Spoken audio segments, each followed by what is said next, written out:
Hello friends, चलिए आज शुरू करते हैं। अर्थमेटिक प्रोग्रेशन एक चैप्टर है क्लास 10th का। ये काफ़ी इम्पोर्टेंट चैप्टर है। इसको हम लोग सबसे पहले जो है यहाँ पे पढ़ते हैं। तो चलिए सबसे पहले हम जानेंगे कि ये अर्थमेटिक प्रोग्रेशन जो है ये आया कहाँ से। तो यहाँ पे एक टर्म है हमारे पास, सीरीज। सीरीज के बारे में हम पहले जानेंगे, ठीक है। तो देखिए कहा जाता है कि numbers are arranged in definite order. Numbers are arranged in definite order according to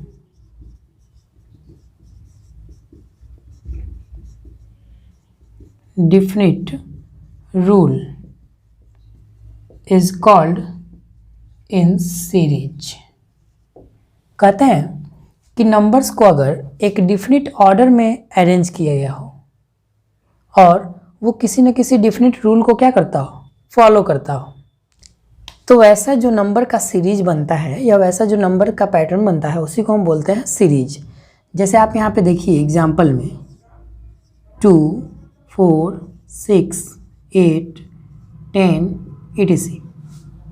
तो आप देखिए यहाँ पे नंबर्स जो है एक डिफिनिट ऑर्डर में अरेंज है, मतलब नंबर्स जो है इंक्रीजिंग ऑर्डर में अरेंज है, और साथ में हर एक नंबर जो है अपने पिछले नंबर से एक कांस्टेंट नंबर से डिफर कर रहा है। जैसे कि 4 में अगर 2 ऐड कर दिया जाए तो 6 होगा, 6 में फिर से 2 ऐड कर दिया जाए तो 8 होगा, ठीक है ना।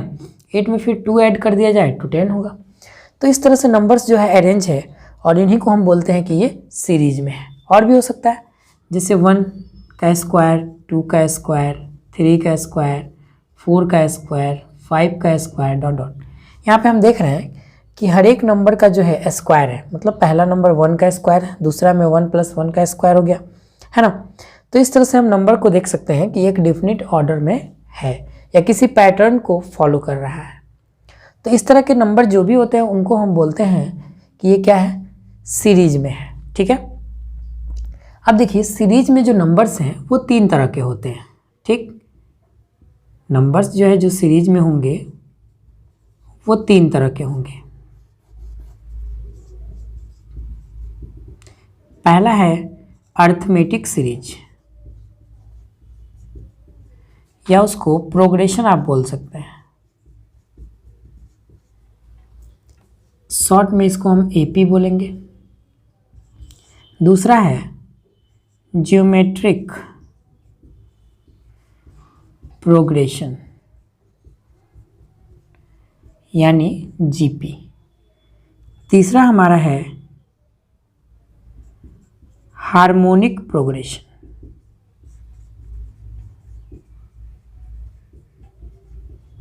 यानी कि एचपी, ठीक है। तो आप यहाँ पे देख सकते हैं कि 3 तरह का हमको सीरीज मिला, अर्थमेटिक्स प्रोग्रेशन, ज्योमेट्रिक प्रोग्रेशन और हार्मोनिक प्रोग्रेशन, ठीक है। अब हम लोग जो है ये 10th क्लास में हम यही पढ़ेंगे एपी, बाकी ये सब जो है हम लोग 12th क्लास में पढ़ेंगे, ठीक है। तो चलिए हम यहाँ पे जो चैप्टर पढ़ना है और जो टॉपिक पढ़ना है उन्हीं को हम बात करते हैं। तो यहाँ पे हम अर्थमेटिक प्रोग्रेशन को आगे बढ़ाते हैं। तो चलिए हम यहाँ पे देखते हैं अर्थमेटिक प्रोग्रेशन यानी कि एपी। तो सबसे पहले हम इसका डेफिनेशन देखते हैं कि क्या है। तो कहा जाता है कि वैसा सीक्वेंस, कहा कि ये sequence in which each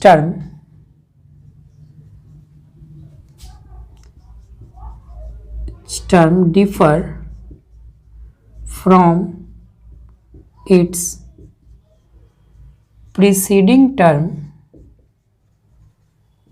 by a constant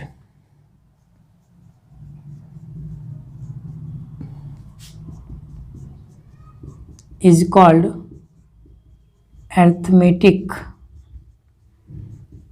progression और एपी, ठीक है। कहा कि वैसा सीक्वेंस, वैसा सीरीज जिसमें प्रत्येक नंबर जो है डिफर रहे अपने पिछले नंबर से किसी खास कांस्टेंट से। जैसे आप देखिए यहाँ पे, मान लीजिए यहाँ पे 2 है, 4 है, 6 है, 8 है, 10 है, तो प्रत्येक नंबर जो है अपने पिछले नंबर से, यहाँ पे हम देख सकते हैं कि पिछले नंबर से ये 2 नंबर से डिफर कर रहा है। 6 को देखें तो ये भी अपने नंबर से 2 नंबर से डिफर है। 8 में देखें तो ये भी 2 नंबर से डिफर कर रहा है। तो इस तरह का जो नंबर्स होता है या सीरीज होता है, इनको हम बोलते हैं अर्थमेटिक प्रोग्रेशन। ठीक है, अर्थमेटिक प्रोग्रेशन का बहुत सारा और भी एग्जाम्पल है।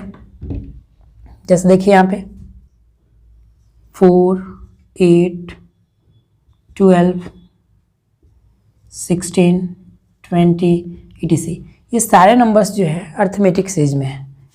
-2, -4, -6, -8 etc. ये सारे नंबर्स जो है सीरीज में है। ठीक, और ये जो खास डिफरेंस है, जो कांस्टेंट होता है, उसको हम लोग बोलते हैं common difference. The constant is called common difference, और डी से इसको डिनोट करते हैं। चलिए इसी पे हम क्वेश्चन देखते हैं। क्वेश्चन में कहता है कि so that given series are in AP. आपको शो करना है कि जो गिवन सीरीज है वो किस में है, एपी में है। जैसे कि पहला टर्म जो है यहाँ पे 11 हो गया, 6 हो गया, 1 हो गया, -4 दिया हुआ है।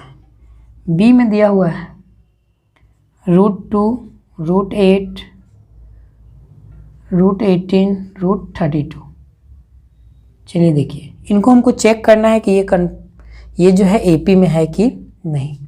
तो सबसे पहले हम यहाँ पे देखेंगे सॉल्यूशन ए के लिए, लिखेंगे हियर 6 - 11, मतलब second term minus first term.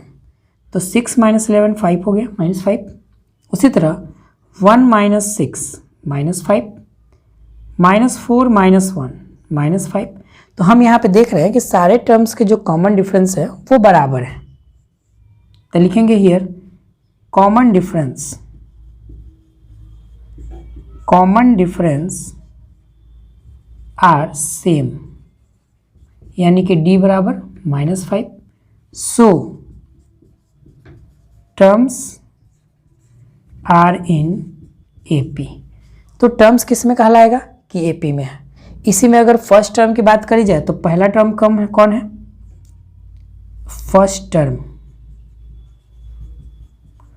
First term हमारा है 11।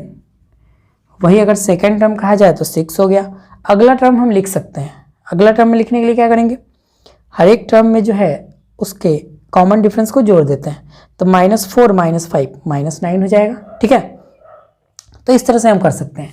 ये 2 नंबर क्वेश्चन देखेंगे सॉल्यूशन। तो यहाँ पे है √2, इसको लिख सकते हैं हम 2√2। देखिए आप, फिर इसको लिख सकते हैं 3√2।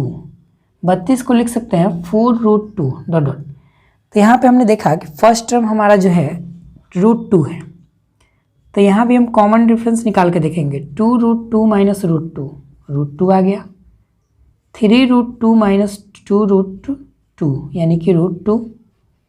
4√2 - 3√2 यानी कि √2।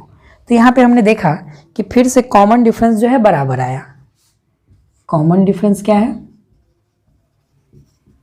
Difference is same. So terms are in AP. तो हम कह सकते हैं कि टर्म्स जो है किस में है, एपी में है। बहुत अच्छा क्वेश्चन था, इसको आप नोट कर सकते हैं।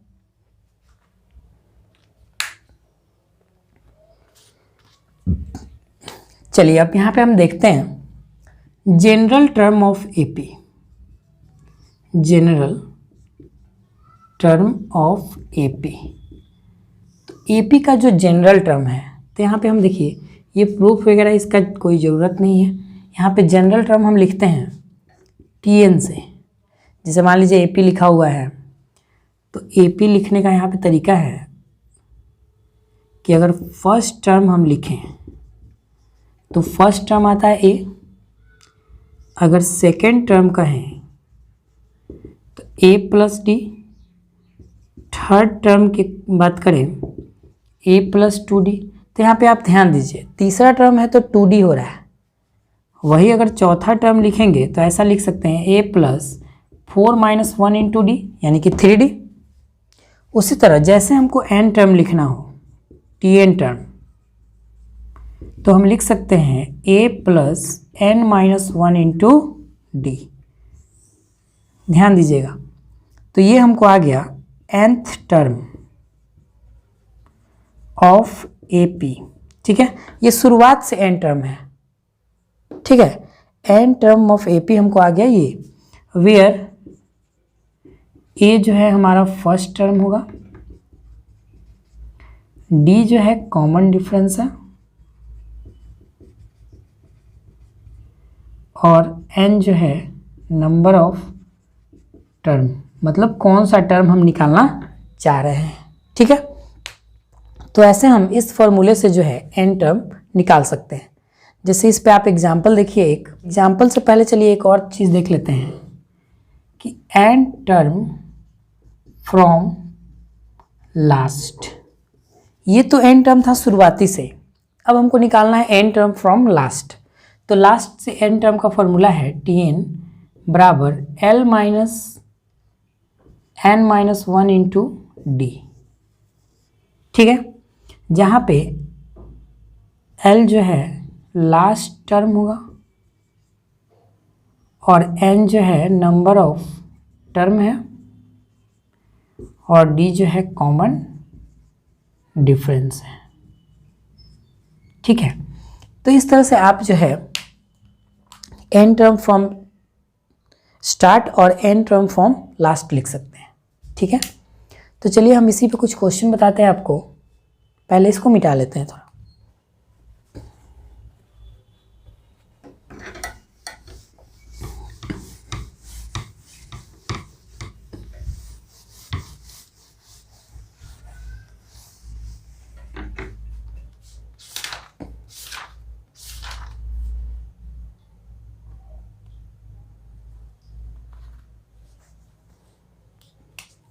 क्वेश्चन पे ध्यान देंगे, यहाँ पे क्वेश्चन दिया हुआ है कि find nth term of AP।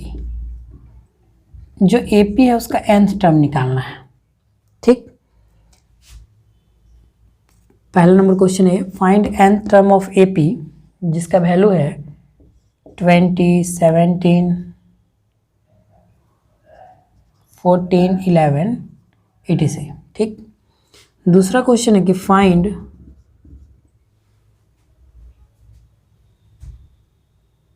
Twentieth term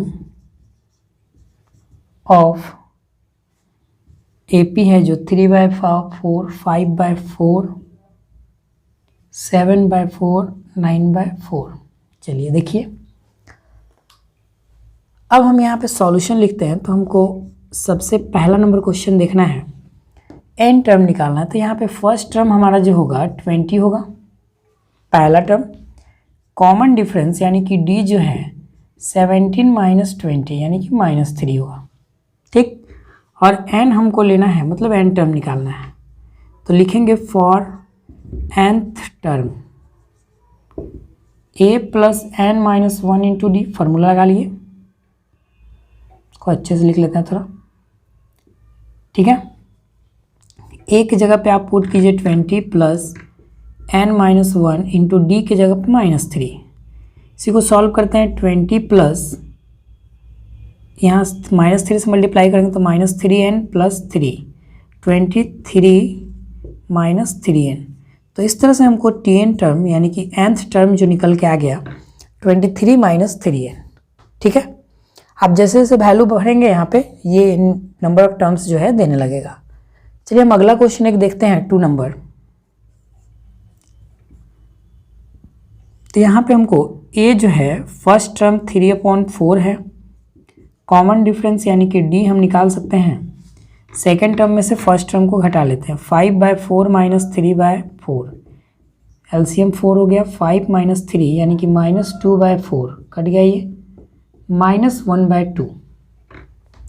तो चलिए अब एन टर्म निकालते हैं। एन टर्म नहीं, यहाँ पे 20 है, तो लिखेंगे we have T20 equal to हो जाएगा A plus 20 minus 1 into D, यानी A प्लस 19D। वैल्यू रखेंगे A का यहाँ पे 3/4 प्लस 19 गुना -1/2। ठीक, इसी को सॉल्व करते हैं तो 3/4 माइनस 19/2, एलसीएम हो गया 4, 3 माइनस 19 दूनी 38, यानी कि -35/4। तो इस तरह से हमको निकल के आ गया 20 टर्म जो होगा -35/4 होगा। ठीक है, तो ऐसे आप क्या कर सकते हैं, क्वेश्चन को बना सकते हैं। और भी हम 1-2 क्वेश्चन लेते हैं इसी पे। चलिए, काफ़ी इंपॉर्टेंट क्वेश्चन है 2 यहाँ पे जो हम ले रहे हैं। इसमें एक कह रहा है कि find the middle term of AP का वैल्यू है आपका 6, 13, 20 ... 216। लास्ट टर्म जो है 216 दिया हुआ है। एक और क्वेश्चन है यहाँ पे 2 नंबर, तो ध्यान दीजिए यहाँ पे 2 क्वेश्चन हमने दिया हुआ है। पहला क्वेश्चन हम सॉल्व करते हैं। लिखा हुआ है कि find the middle term of the AP. तो हमारे पास एपी है 6, 13, 20 ... 216। तो पहले तो हमको पता होना चाहिए कि आखिर मिडिल टर्म जो है कितना नंबर वाला टर्म होगा। ठीक, तो हमको फाइंड करना होगा पहले कि नंबर ऑफ टर्म्स इसमें कितने हैं। ठीक है, तो हम मान लेते हैं कि लेट nth टर्म जो है 216 है। फर्स्ट टर्म यहाँ 6 है, कॉमन डिफरेंस 13 माइनस 6 यानी कि 7 है। अब इसका फॉर्मूला लिखते हैं a plus n minus 1 into D equal to 216। चलिए यहाँ पे वैल्यू रखते हैं 6 plus n minus 1 into 7 equal to 216। चलिए यहाँ 6 को उधर ले जाते हैं। 7 into n minus 1 equal to 210। 16 में से 6 घटा तो 210। n माइनस 1 इक्वल टू हो गया बाय 7 करते हैं तो 7 3 जाए यानी कि 30। n माइनस 1 इक्वल टू 30 यानी कि n बराबर 31, यानी कि टोटल इसमें जो टर्म है 31 टर्म है, 31। तो इससे हम अंदाज़ा लगा सकते हैं कि अगर टोटल टर्म जो है 31 है तो मिडिल टर्म होगा वो 16 वाला टर्म, मतलब 16 नंबर वाला जो टर्म होगा वो मिडिल टर्म कहलाएगा। तो लिखेंगे find then the middle term is T16, यानी कि T16 का फॉर्मूला आप लिख लीजिए यहाँ पे A प्लस 15D, यानी 6 प्लस 15 गुना D का वैल्यू है 7, 6 प्लस 35 और 7 3 10 105 यानी कि 111। ठीक, तो यहाँ पे आपको आ गया कि जो मिडिल टर्म होगा वो कौन सा होगा, 111 टर्म होगा। ठीक है, तो ये बड़ा आसान क्वेश्चन था। चलिए एक और क्वेश्चन देखते हैं। यहाँ पे 2 नंबर में हम लोग जो लिखे हैं इधर बना लेते हैं। यहाँ पे अकॉर्डिंग टू क्वेश्चन लिखा हुआ है कि T7 जो टर्म है वो -4 है। तो यहाँ पे तो हम मान लेते हैं सबसे पहले कि लेट फर्स्ट टर्म जो है A है और कॉमन डिफरेंस जो है D है। ठीक है, तो चलिए इस फॉर्मूले को लिखते हैं n टर्म के लिए। सॉरी, ये 7 टर्म बोला गया था, तो T7 यानी कि A plus 6D equal to -4, equation 1 हो गया। उसी तरह दिया हुआ है कि 13 टर्म यानी कि T13 बराबर दिया है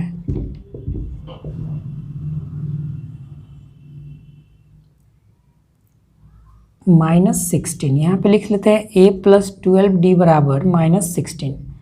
दो इक्वेशन हो गया। अब हम क्या करते हैं, फ्रॉम 1 and 2, फ्रॉम 1 and 2, तो 2 - 1 करते हैं 1 and 2 में से, यानी कि a + 12d -16, a + 6d = -4, minus minus plus, ये कैंसिल हो गया, 6d = -12, तो d हो गया हमारा -2। ठीक है, इसको आप किसी एक इक्वेशन में पुट कर दीजिए, पुट इन 1, तो पुट कर लेते हैं 1 में, तो a = हो जाएगा -4 - 6d, -4 - 6 गुना -2, कि -4 + 12 यानी कि 8। तो यहाँ पे हमको फर्स्ट टर्म क्या आ गया, 8 आ गया। तो जब फर्स्ट टर्म आ गया, कॉमन डिफरेंस आ गया, तो हम लोग AP को लिख सकते हैं। तो लिखेंगे लास्ट में हैंस रिक्वायर्ड AP = पहला टर्म आपका 8 हो गया, फिर -2 कर दीजिए उसमें से, 6 4 2 ... तो इस तरह से हमारा जो है AP यहाँ पे मिल जाएगा। तो देखिए, हमने फर्स्ट जो यहाँ पे पार्ट था AP का, उसमें हमने काफ़ी सारे क्वेश्चंस देखे, हर एक टाइप का क्वेश्चन देखा यहाँ पे। आप इसको क्या कीजिए, देखिए वीडियो को और बनाइए क्वेश्चन, और साथ में दोस्तों अपने क्लास के दोस्तों के साथ शेयर ज़रूर कीजिए।